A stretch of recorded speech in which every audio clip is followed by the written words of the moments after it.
ನೋಡಿ, ಜನಾರ್ದನ ರೆಡ್ಡಿ ಅವರು press meet ಮಾಡಿದ್ರು. ಈಗ ಮಾಜಿ ಸಚಿವ ಶ್ರೀರಾಮುಲು ಅವರು ಸುದ್ದಿಗೋಷ್ಠಿಯನ್ನ ಮಾಡ್ತಾ ಇದ್ದಾರೆ. ಏನೇನು ಮಾತಾಡ್ತಿದ್ದಾರೆ ಬನ್ನಿ ನೋಡೋಣ. ಈ ಕೋರ್ ಕಮಿಟಿದಲ್ಲಿ ಹಿಂಗಾಯ್ತು ಹಂಗಾಯ್ತು ಹಿಂಗಾಯ್ತು ಅಂತೇಳಿ ಎಲ್ಲಾ ವಿಚಾರಗಳು ಮಾಧ್ಯಮಗಳಲ್ಲಿ ಬರೋದು ಪ್ರಾರಂಭ ಆಯ್ತು. ಪ್ರಾರಂಭ ಆದಂತ ಟೈಮಲ್ಲಿ ನಾನು ಬಹಳ ಸ್ಪಷ್ಟವಾಗಿ ಹೇಳಿದೆ. ಇವತ್ತು ನಾನು ಅಕಸ್ಮಿತವಾಗಿ ಅಲ್ಲಿ ಪ್ರಾರಂಭ ಆದಂತ ಟೈಮಲ್ಲಿ ರಾಮುಲು ಅವರು ಏನು ಹೇಳಿಲ್ಲ ಅಂತ ಹೇಳಿದ್ರೆ ನಾನು ತಪ್ಪಿತಸ್ಥನಾಗಿರ್ತೇನೆ. ಯಾಕಂದ್ರೆ ಕ್ಲಾರಿಫಿಕೇಶನ್ ಕೊಡಬೇಕಾಯ್ತು ನನ್ನ ಧರ್ಮ ಆಗಿರೋ ಕಾರಣ ಯಾರು ಹೇಳಿದಾರೋ ಎಲ್ಲಿ ಮಾಧ್ಯಮದಲ್ಲಿ ಎಲ್ಲಿ ಗೊತ್ತಾಗಿದೆನೋ ಗೊತ್ತಿಲ್ಲ. ಮಾಧ್ಯಮದಲ್ಲಿ ಬಂದ ತಕ್ಷಣ ನಾನೇನು ಮಾಡಿದೆ, ನಾನು ನಿನ್ನೆ ಸ್ವಲ್ಪ ಬೇರೆ ಕಡೆ ಹೋದಂತ ಟೈಮಲ್ಲಿ ಅವರು ಮಾಧ್ಯಮದ ಸ್ನೇಹಿತರು ಎಲ್ಲರೂ ಕೂಡ ತಮ್ಮನ್ನು ಆದಿ ಹಿಡ್ಕೊಂಡು ಎಲ್ಲ ಎಲೆಕ್ಟ್ರಾನಿಕ್ ಮೀಡಿಯಾ ಪ್ರಿಂಟ್ ಮೀಡಿಯಾ ನನ್ನ ಹತ್ರ ಮಾತಾಡುವಂತ ಟೈಮಲ್ಲಿ ಬಹಳ ಸ್ಪಷ್ಟವಾಗಿ ಕ್ಲಾರಿಫಿಕೇಶನ್ ಕೊಟ್ಟೆ. ನಾನು ಇಂಥ ಪರಿಸ್ಥಿತಿಯಲ್ಲಿ ನೋಡಿ ಸರ್, ಜೀವನದಲ್ಲಿ ಯಾವತ್ತೂ ಕೂಡ ಪಾರ್ಟಿ ಅಂದ ತಕ್ಷಣ ತಾಯಿ ಇದ್ದಂತೆ. ಯಾವತ್ತೂ ಕೂಡ ರಾಜಕಾರಣದಲ್ಲಿ ಕೆಲವೊಂದು ಸಂದರ್ಭದಲ್ಲಿ ಯಾವತ್ತೂ ಕೂಡ ತಾಯಿಗೆ ದ್ರೋಹ ಮಾಡೋಂಥ ಕೆಲಸ ನಾವು ಮಾಡೋಕೆ ಹೋಗಲ್ಲ. ಯಾವತ್ತಿದ್ರೂ ಕೂಡ ನೇರವಾಗಿ ಮಾಡ್ತೀವಿ ಅಂದ್ರೆ ಮಾಡ್ತೀವಿ, ಮಾಡಲ್ಲ ಅಂದ್ರೆ ಮಾಡಲ್ಲ, ನೇರವಾಗಿ ಹೇಳ್ತೀವಿ. ಯಾವತ್ತೂ ಕೂಡ ನನಗೆ ಬಹಳಷ್ಟು ಮಂದಿ ಕೇಳಿದಂತ ಟೈಮಲ್ಲಿ ಕೂಡ ಆ ಕಲ್ಚರ್ ಅನ್ನೋಂಥದ್ದು ನಮ್ಮ ಯಾರು ಹಿರಿಯರು ನಮ್ಗೆ ಹೇಳ್ಕೊಟ್ಟಿಲ್ಲ. ಯಾವತ್ತೂ ಕೂಡ ಆ ರೀತಿ ಮಾಡಂತ ವ್ಯಕ್ತಿಗಳೇ ನಾವಲ್ಲ ಅನ್ನೋಂಥ ಕ್ಲಾರಿಫಿಕೇಶನ್ ಕೂಡ ನಿನ್ನೆ ಕೊಡೋಂಥ ಕೆಲಸ ಮಾಡಿದ್ದೀನಿ. ಮಾಧ್ಯಮಗಳು ಕೂಡ ಎಲ್ಲ ವಿಚಾರಗಳನ್ನು ತಿಳಿಸುವಂತ ಕೆಲಸ ನಾನು ಮಾಡಿದ್ದೀನಿ. ಹಂಗಾಗಿ ಇವತ್ತು ನೋವಾದಂತ ಟೈಮಲ್ಲಿ ಅವ್ರು ಬಹಳಷ್ಟು ಮಂದಿ ಕೇಳಿದ್ರು, ಏನಪ್ಪ ರಾಮುಲು ಅವರು ಪಾರ್ಟಿ ಬಿಟ್ಟು ಹೋಗ್ತೀರಾ ಹಂಗ ಹಿಂಗ ಅಂತ ಹೇಳಿ. ನಾನು ಹೇಳಿದೆ, ಪಾರ್ಟಿ ಬಿಟ್ಟು ಹೋಗುವಂತ ಪರಿಸ್ಥಿತಿ ಬಂದಂತ ಟೈಮಲ್ಲಿ ಕೂಡ ಆ ರೀತಿ ಪಾರ್ಟಿ ಬಿಟ್ಟು ಹೋಗುವಂತ ಪ್ರಶ್ನೆ ಇಲ್ಲ. ಮುಂದಕ್ಕೂ ಕೂಡ ನಾನು ಹೈಕಮಾಂಡ್ ಅವರು ನಾನು ಕೇಳ್ಕೊಂತೀನಿ, ಪ್ರೈಮ್ ಮಿನಿಸ್ಟರ್ಗಳ ಹತ್ರ ಹೋಗ್ತೀನಿ.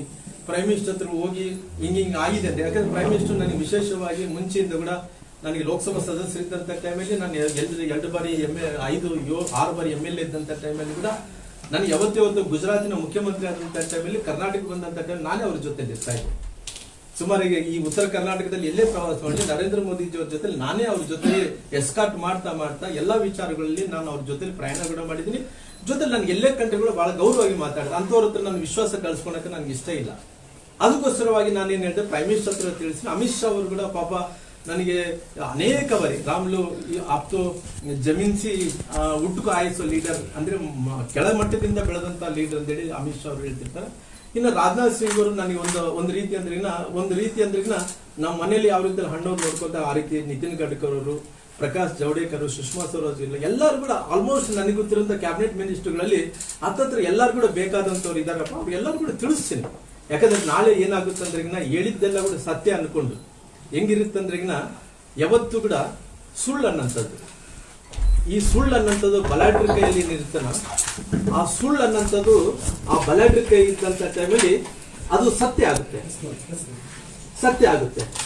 ಯಾವತ್ತು ಈ ಬಲಾಢ್ರ ಅಲ್ಲಾರ್ದಂತ ಕೈಯಲ್ಲಿ ಸತ್ಯ ಇದ್ರೆ ಅದು ಸತ್ಯನೇ ಸುಳ್ಳಾಗುತ್ತೆ.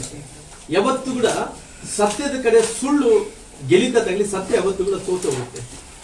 ಅಂದ್ರೆ ಸುಳ್ಳು ಯಾವತ್ತು ಗೆಲ್ಲಿತದೆ ಬಲಾಢ್ರ ಕೈಯಲ್ಲಿ ಇದ್ದಂತ ಟೈಮಲ್ಲಿ.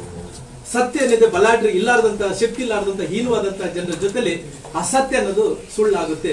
ಯಾವತ್ತು ಕೂಡ ಸತ್ಯ ಮತ್ತು ಸುಳ್ಳಿನ ಬಗ್ಗೆ ನಾವು ನೋಡಿದಂತ ಟೈಮಲ್ಲಿ ಸುಳ್ಳು ಬಲಾಢ್ರ ಜೊತೆಲಿ ಇದ್ದಂತ ಟೈಮ್ ಗೆಲ್ಕೊಂತಾನೆ ಬಂದಿದೆ, ಸತ್ಯ ಯಾವತ್ತು ಕೂಡ ಸೋಲ್ಕೊಂತಾನೆ ಬಂದಿದೆ. ಬಹಳ ಉದಾಹರಣೆಗಳು ನಾವು ನೋಡಿದ್ವಿ. ಹಂಗಾಗಿ ಎಲ್ಲಾ ವಿಚಾರಗಳನ್ನು ನಾನು ತಿಳಿಸಿದ ನಂತರ ಕೂಡ ನಾನು ಬಹಳ ಸ್ಪಷ್ಟವಾಗಿ ಹೇಳಿದೆ, ನೋಡಿ ಸರ್, ನನಗೆ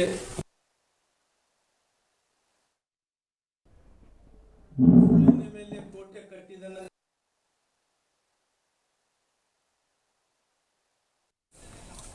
ಈ ರೀತಿ ಯಾರೋ ಹೇಳಿದಂತ ಮಾತು ಕೇಳ್ತೀನಿ ಅಂದ್ರೆ ನೀನು ನನ್ನ ಮೇಲೆ ಆರೋಪಣೆ ಮಾಡಂತ ಟೈಮಲ್ಲಿ ರಾಮುಲು ಏನು ಅಂತೇಳಿ ಅವ್ರು ತಿಳ್ಕೊಬೇಕಾಯ್ತು. ತಿಳ್ಕೊಳ್ಳಾರ್ದಂತೆ ನೇರವಾಗಿ ಆರೋಪಣೆ ಮಾಡಿದ್ರೆ ಎಷ್ಟು ನೋವಾಗುತ್ತೆ ಒಂದ್ಸಲ ಅರ್ಥ ಮಾಡ್ಕೊಳ್ರಿ. ಹಂಗಾಗಿ ನಾನು ಬಹಳ ಸ್ಪಷ್ಟವಾಗಿ ಹೇಳಿದೆ, ಇಲ್ಲಪ್ಪ ನನಗೇನು ಕೋಪ ಆಗಿದೆ, ನನಗೆ ಇಷ್ಟ ಇಲ್ಲ ಅನ್ನೋಂಥ ಟೈಮಲ್ಲಿ ಕೂಡ ಎಲ್ಲರೂ ಸಮಾಧಾನ ಮಾಡಿ ಅವರೊಂದ್ರು ಅದೊಂದ್ರು ಇದಂದ್ರೆ ಮಾತಾಡ್ಕೊಂಡು ಆಯ್ತಪ್ಪ ಮುಕ್ತಾಯ ಮಾಡೋಣ ಅಂತೇಳಿ ಮುಕ್ತಾಯ ಮಾಡಿ ಮತ್ತೆ ಪುನಃ ಹೊರಗಡೆ ಬಂದು ನಾನು ಪ್ರೆಸ್ ಹತ್ರ ನಿಂತು ಎಲ್ಲಾ ವಿಚಾರಗಳನ್ನು ನಾನು ತಿಳಿಸ್ಬೇಕು ಅಂದ್ಕೊಂಡಿದ್ದೆ. ಆವಾಗ CT ರವಿ ರಾಜ್ಯಾಧ್ಯಕ್ಷ ರಾಮುಲು ನಮ್ಮ ಕೋರ್ ಕಮಿಟಿ ವಿಚಾರ ಎಲ್ಲಿ ಕೂಡ ಹೊರಗಡೆ ನನಗೆ ಕೂಡ ಮಾತಾಡಬಾರ್ದು ಅಂದ್ಕೊಂಡಿದ್ದೆ ಸರ್. ಅದ್ರ ಕೂಡ ನಾವು ಮಾತಾಡಬಾರ್ದು ಅಂದ್ಕೊಂಡಿದ್ದೆ. ನಾನು ಮಾತಾಡ್ಬೇಕು ಅಂದ್ಕೊಂತ ಇದ್ದೀನಿ ಅಂದ್ರೆ ಬ್ಯಾಡ ರಾಮುಲು ಈ ವಿಚಾರ ಮಾತಾಡಬೇಡ ಅಂತೇಳಿ ಅವ್ರು ಹೇಳಿದ ತಕ್ಷಣನೇ ಪುನಃ ನಾನು ವಾಪಸ್ ಹೋಗ್ಬಿಟ್ಟೆ. ವಾಪಸ್ ಹೋದ ತಕ್ಷಣನೇ ಬೆಳಗ್ಗೆ ಏನಾಗಿದೆ ಎಲ್ಲ ಮಾಧ್ಯಮಗಳಲ್ಲಿ ಈ ಕೋರ್ ಕಮಿಟಿದಲ್ಲಿ ಹಿಂಗಾಯ್ತು ಹಂಗಾಯ್ತು ಅಂತೇಳಿ ಎಲ್ಲಾ ವಿಚಾರಗಳು ಮಾಧ್ಯಮಗಳಲ್ಲಿ ಬರೋದು ಪ್ರಾರಂಭ ಆಯ್ತು. ಪ್ರಾರಂಭ ಆದಂತ ಟೈಮಲ್ಲಿ ನಾನು ಬಹಳ ಸ್ಪಷ್ಟವಾಗಿ ಹೇಳಿದೆ, ಇವತ್ತು ನಾನು ಅಕಸ್ಮಿತವಾಗಿ ಅಲ್ಲಿ ಪ್ರಾರಂಭ ಆದಂತ ಟೈಮಲ್ಲಿ ನಿಂತ ಟೈಮಲ್ಲಿ ಕೂಡ 9ರಲ್ಲಿ ನಿಂತ ಅವತ್ತಿನಿಂದ ನನ್ನ ಮಾವರು, ಸೋದರ ಮಾವರು ಬೇರೆ ಬೇರೆ ಕಾರಣಗಳಿಂದ ಅವ್ರಿಗೆ ತೊಂದರೆ ಆದ ನಂತರ ಕೂಡ ಅವತ್ತಿನಿಂದ ಪೊಲಿಟಿಕಲ್ ಫ್ಯಾಮಿಲಿ ಆಗಿ ನಾವು ಬಂದಿದ್ವಿ. ಆದ್ರೆ ಪೊಲಿಟಿಕಲ್ ಫ್ಯಾಮಿಲಿನೇ ಅಲ್ಲ, ಎಲ್ಲ ಆದಿಮದಲ್ಲಿ ಹೋಗುವಂತ ಮಂದಿ ನಾವೆಲ್ಲ ಅಲ್ಲ. ನಮ್ಮ ರಕ್ತದಲ್ಲಿ ಕೂಡ ಪೊಲಿಟಿಕಲ್ ಫ್ಯಾಮಿಲಿ, ನಮ್ಮ ಮಾವೂರಿನಿಂದ ನಮ್ಮ ಅಜ್ಜಿಯವರಿಂದ ಕೂಡ ನಾವು ರಾಜಕಾರಣದಲ್ಲಿ ಮುಂದುವರಿಸ್ಕೊಂತ ಬಂದಿದ್ವಿ. ಹಂಗಾಗಿ ಎಲ್ಲ ಒಂದು ಕಡೆ ಇವತ್ತು ಹೇಳ್ತಾ ಇದ್ರು, ಎಲ್ಲ ಒಂದು ಕಡೆ ರಾಮುಲು ಅವರು 1999ರಲ್ಲಿ ನಿಂತ ಟೈಮಲ್ಲಿ ಅವತ್ತಿನ ಸಂದರ್ಭದಲ್ಲಿ ಏನೇನೋ ಘಟನೆಗಳಾಯ್ತು, ಯಾರನ್ನೋ ಕಾರ್ಪೊರೇಟ್ಗಳು ಏನೋ ತೊಂದರೆ ಹತ್ಯೆ ಆಯ್ತು, ಅದು ಏನೇನೋ ಸುಳ್ಳಿನ ಮೇಲೆ ಗೋಡೆ ಕಟ್ಕೊಂತ, ಸುಳ್ಳಿನ ಮೇಲೆ ಕೋಟೆ ಕಟ್ಕೊಂತ ಬಂದ ರಾಮುಲು ಅವರ ಬಗ್ಗೆ ಇವತ್ತು ಜೀವನದಲ್ಲಿ ಅಂದ್ರೆ ಫೀಡಲ್ ಸಿಸ್ಟಮ್ ವಿರುದ್ಧ ನಾನು ಹೋರಾಟ ಮಾಡ್ಕೊಂತ ಬಂದೀನಿ. ಸುಮಾರು ಈ ಫೀಡಲ್ ಸಿಸ್ಟಮ್ ಅಂದ್ರೆ ಯಾರ್ಯಾರು ದಬ್ಬಾಳಿಕೆ ಮಾಡ್ಕೊಂತಿರ್ತಾರ ಅವ್ರ ವಿರುದ್ಧವಾಗಿ ಎಲ್ಲ ಕೂಡ ನಾನು ಹೋರಾಟ ಮಾಡ್ಕೊಂತ ಬಂದಿದ್ದೀನಿ.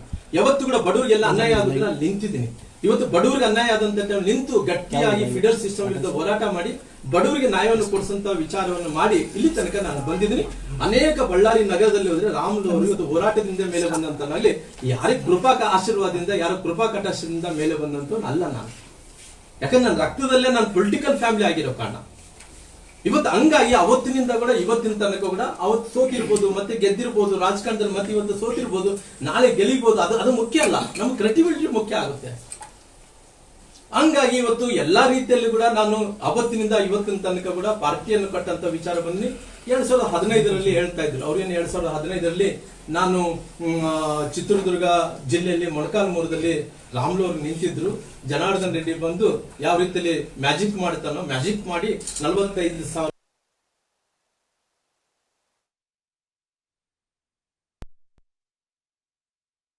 ಚಿತ್ರದುರ್ಗ ರೆಡ್ಡಿ ಅವರು ಮಾತನ್ನ ಕೇಳಿಕೊಂಡು ಜನಾರ್ದನ್ ರೆಡ್ಡಿ ಅವರು ಯಾವ ರೀತಿಯಲ್ಲಿ ಸುಳ್ಳಿನ ಮೇಲೆ ಕೋಟೆ ಕಟ್ಟಿದ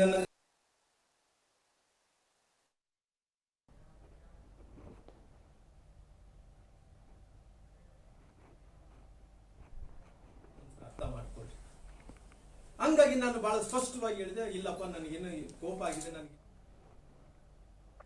ಮಾಡಿ ಅವರೊಂದ್ರು ಅದೊಂದ್ರು ಇದಂದ್ರು ಮಾತಾಡ್ಕೊಂಡು ಆಯ್ತಪ್ಪ ಮುಕ್ತಾಯ ಮಾಡೋಣ ಅಂತೇಳಿ ಮುಕ್ತಾಯ ಮಾಡಿ ಮತ್ತೆ ಪುನಃ ಓವರಾಲ್ ಆಗಿ ಜನಾರ್ದನ ರೆಡ್ಡಿ ಅವರು ಪ್ರೆಸ್ ಮೀಟ್ನಲ್ಲಿ ಹೇಳಿದಂತಹ ಕೆಲವೊಂದಿಷ್ಟು ಅಂಶಗಳಿಗೆ ಪ್ರತ್ಯುತ್ತರ ಹಾಗೆ ಪ್ರತ್ಯಾರೋಪಗಳನ್ನು ಮಾಡ್ತಾ ಇದ್ದಾರೆ. ಆಮೇಲೆ ಅವರ ಹಿನ್ನೆಲೆ ಬಗ್ಗೆ ಮಾತನಾಡ್ತಾ ಇದ್ರು. ಈ ಕ್ರಿಮಿನಲ್ ಹಿನ್ನೆಲೆ ಇತ್ತು, ಅವ್ರ ಮೇಲೂ ಕೂಡ ಕೊಲೆ ಸಂಚು ರೂಪಿಸಲಾಗಿತ್ತು, ಜೊತೆಗೆ ಅವ್ರ ಮೇಲೆ ಒಂದು ಕೊಲೆ ಆರೋಪ ಇದೆ ಅಂತ ಹೇಳಿದ್ರಲ್ಲ ಜನಾರ್ದನ ರೆಡ್ಡಿ ಅವರು. ಅದಕ್ಕೆ ಶ್ರೀರಾಮುಲು ಒಂದು ಸುಳ್ಳಿನ ಗೋಡೆಯನ್ನೇ ಕಟ್ಕೊಂಬರ್ತಾ ಇದ್ದಾರೆ ಜನಾರ್ದನ ರೆಡ್ಡಿ ಅವರು. ಎಲ್ಲ ಬರೀ ಸುಳ್ಳೆ ಇದು ಅನ್ನುವಂಥ ಮಾತುಗಳನ್ನು ಹೇಳ್ತಾ, ಆಮೇಲೆ ಕೋರ್ ಕಮಿಟಿ ಮೀಟಿಂಗ್ನಲ್ಲೂ ಅಷ್ಟೇ ನನ್ನ ಹಿಂದೆ ಅಥವಾ ನನ್ನ ಜೊತೆಗೆ ಯಾರೂ ಬರಲಿಲ್ಲ ಧ್ವನಿ ಕೇಳೋದಕ್ಕೆ, DVS ಒಬ್ಬರೇ ಬಂದರು ಅಂತ ಹೇಳ್ತಾ ಇದ್ರು.